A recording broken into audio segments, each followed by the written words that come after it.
Surendranagar Gandhi hospital ખાતે હવાઈ હુમલા સમયે લેવાતી તકેદારી અંગે મોકડ્રીલ યોજાઈ હતી. સુરેન્દ્રનગર શહેરમાં ગાંધી હોસ્પિટલ ખાતે અચાનક હવાઈ હુમલો થયો હતો.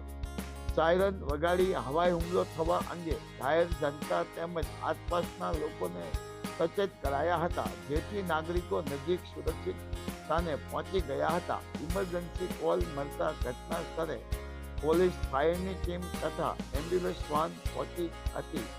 સરકારી હોસ્પિટલ હોવાથી મોટી સંખ્યામાં લોકો ફસાયા હોવાની પ્રાથમિક માહિતી મળી હતી, જેના પગલે પ્રાંત અધિકારી નિકુંજ દ્વારા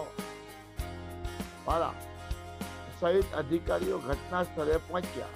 પોલીસે સમગ્ર વિસ્તારને તાત્કાલિક કોર્ડન કર્યો હતો. ફાયર, આરોગ્ય કર્મીએ ફસાયેલા સ્ટાફને રેસ્ક્યુ કરીને ઇજાગ્રસ્તોને સારવાર અર્થે ખસેડ્યા હતા.